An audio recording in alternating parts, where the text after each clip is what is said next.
Hola a todos, ¿cómo están? Soy Javier Arturo Madrazo Giorgia, soy cardiólogo ecocardiografista, cito actualmente a la unidad de cuidados coronarios del Hospital Médica Sur y parte del servicio de ecocardiografía del Hospital Ángeles Acoxpa en la Ciudad de México. Hoy les vamos a hablar de un caso muy interesante que denominamos disección retrógrada tipo A, una complicación del TEBAR con alta mortalidad.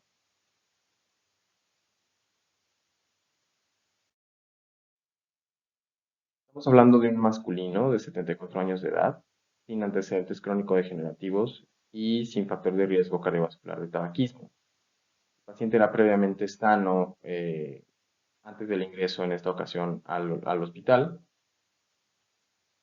El día 6 de mayo del 2023 inició con un cuadro caracterizado por 1 hora y media de dolor torácico lacerante que tenía irradiación dorsolumbar, que no se dio a la administración de antiinflamatorios no esteroideos, por lo cual decidió acudir al servicio de urgencias. En el servicio de urgencias se encontró con un cuadro muy sugestivo de síndrome aórtico agudo, por lo cual fue llevado a angiotomografía con evidencia de disección tipo B, E3M0 de la clasificación de TEM, y por presencia de, o persistencia más bien del dolor de más de 12 horas de evolución. A pesar del uso de opioides a dosis importantes, el paciente fue llevado a la sala de hemodinamia para el manejo endovascular.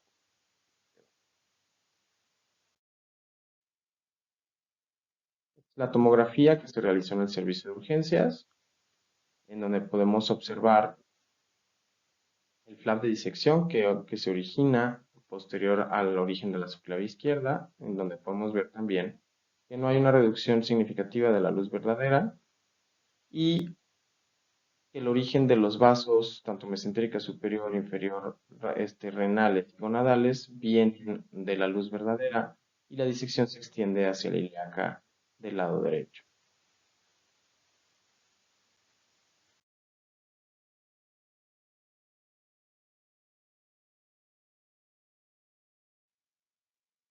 Continuando con la presentación del caso, el día 7 de mayo, el paciente fue llevado a sala de hemodinamia para la colocación de endoprótesis tipo Valiant de 36 por 207 milímetros por la presencia del sitio de entrada de la disección a 10 milímetros del origen de la subclavia izquierda. Se decidió el landing zone de la endoprótesis en zona 1 y se corroboró posteriormente con control angiográfico el adecuado flujo de vasos supraórticos. El paciente, por mejoría clínica y resolución del dolor, fue dado de alta a su domicilio el día 12 de mayo con tratamiento con betabloqueador y ARA2. El día 31 de mayo, durante el seguimiento del paciente, el familiar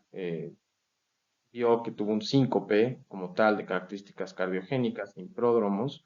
por lo cual lo llevaron al servicio de urgencias nuevamente, en donde se encontró con bradicardia sinusal de hasta 40 latidos por minuto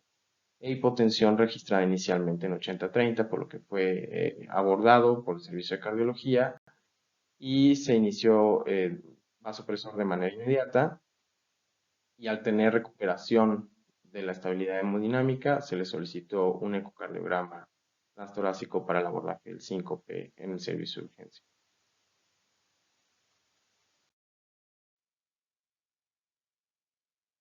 Durante la evaluación con el ecocardiograma transtorácico, podemos ver en su pantalla del lado izquierdo el scout del eje parasternal largo, en donde podemos ver claramente una disección, un flap de disección en la raíz aórtica con una marcada dilatación de la propia raíz, unión tubular y aorta ascendente, y podemos ver también la dilatación de la aorta descendente con la evidencia de algunos de los estrutos de la endoprótesis previa. En el zoom del tracto de salida del ventrículo izquierdo podemos observar nuevamente de manera más clara este flap de disección que se origina en la raíz aórtica. Y a la evaluación del Doppler color en este eje apical 5 cámaras podemos observar una insuficiencia aórtica que si se toma en una imagen congelada podemos ver que tiene una vena contracta importante con una extensión muy importante hacia el apex del ventrículo izquierdo. Sin embargo, el paciente no llegó en contexto de edema agudo pulmonar y la explicación de esta, a pesar de que la insuficiencia aórtica es aguda, la explicación de esto ocurrió por lo siguiente. a la exploración con el Doppler continuo, podemos observar que la insuficiencia aórtica tiene un comportamiento protodiastólico y que posteriormente se obliteraba el flujo, y esto fue explicado, como podemos ver en este video al del lado izquierdo de su pantalla, por la protrusión del flap de disección hacia el tracto de salida del ventrículo izquierdo, que ocluía la propia insuficiencia aórtica y hacía que el paciente no tuviera este cuadro clínico de edema agudo pulmonar. Nuevamente, recuperando la estabilidad hemodinámica del paciente en el servicio de urgencias, se decide llevar a una nueva angiotomografía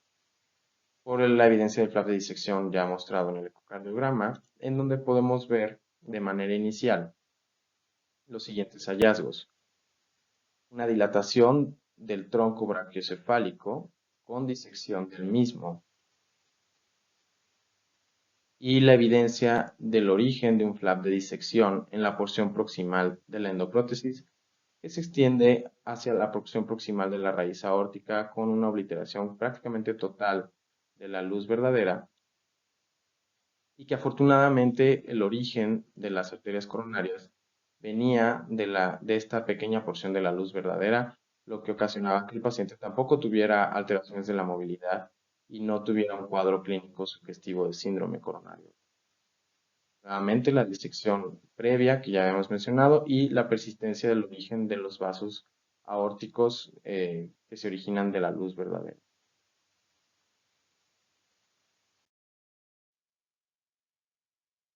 En este plano sagital de la reconstrucción de la tomografía podemos observar claramente que el origen del flap de disección viene en la curvatura mayor de la aorta y que se origina en la porción proximal de esta endoprótesis y que se extiende hacia la raíz aórtica. En esta reconstrucción en tercera dimensión podemos ver claramente lo ya comentado, el origen de la disección, del flap, de este nuevo flap de disección y que se extiende hacia la porción proximal de la raíz aórtica. Con lo anterior, el paciente fue diagnosticado con CINE, por sus siglas en inglés, nueva entrada inducida por el stent, y se clasificó como una disección retrógrada tipo A.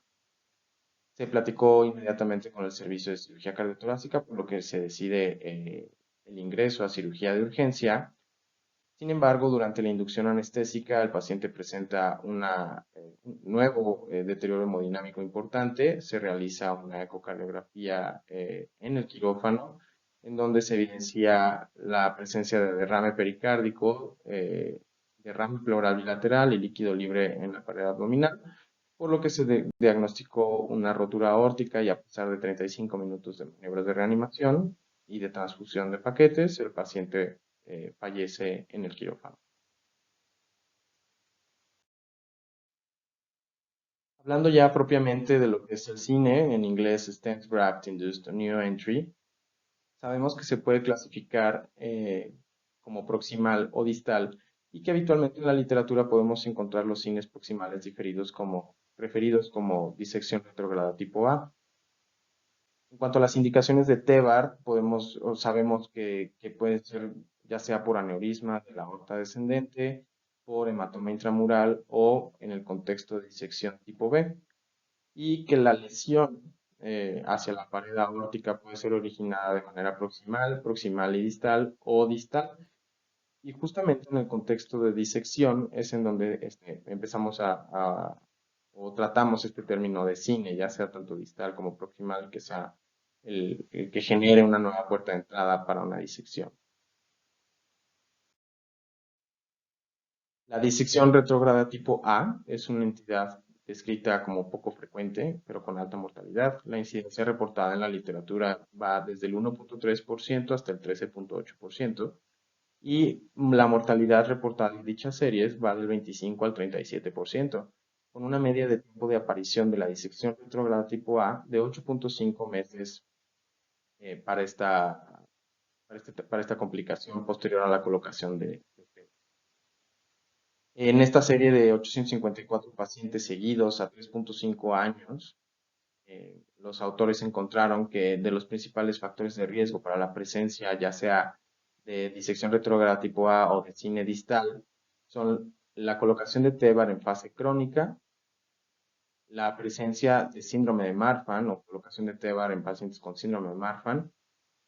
la presencia de colocación de endoprótesis con una barra conectora y la longitud de la endoprótesis menor a 165 milímetros, siendo este último el único factor de riesgo encontrado específicamente para disección retrógrada tipo A. Existe también en la literatura reportados otros factores de riesgo, como un oversizing de más del 10% de la endoprótesis, una rigidez propia del diseño de la endoprótesis, que la endoprótesis tenga una porción de stent de metal desnudo proximal y que la endoprótesis sea liberada en zonas proximales, sobre todo en zonas 0, 1 o 2, como fue en nuestro caso, por este efecto de fuerza de resorte con cada latido. Por último, ya como mensajes para llevar a casa, sabemos que en el contexto de disección tipo B, la selección adecuada del paciente para TEBAR es fundamental. Sabemos que no por el hecho de tener una disección tipo B es candidato a colocación de endoprótesis. Esto depende mucho de las características clínicas y de las características radiográficas de la disección, y ya sea que se catalogue como complicada o no complicada, ¿no? Entonces, la adecuada decisión para la colocación de una endoprótesis es fundamental, sobre todo porque ya vimos que no es inocuo la colocación. El seguimiento de los pacientes post-EVAR es muy importante en los primeros 12 meses para la vigilancia y la presencia de este tipo de complicaciones, y también para ver si no existen otro tipo de complicaciones, quedando fugas. Este tipo de complicaciones se pueden prevenir con la selección adecuada del dispositivo, con evitar un oversizing de más del 10%, evitar el baloneo en la zona proximal de aterrizaje con su dispositivo, y también evitar que el TEBAR se coloque en el contexto de enfermedades de tejido conectivo como Marfan. Y es que es posible, ya sabemos que incluso hay situaciones de urgencia en pacientes con síndrome de Marfan, pudiéramos considerar el tratamiento endovascular. Esto sería todo, agradezco mucho su atención y el seguimiento de este caso, y agradezco especialmente al grupo de Aorta Hof por haberme invitado a presentar este caso con usted.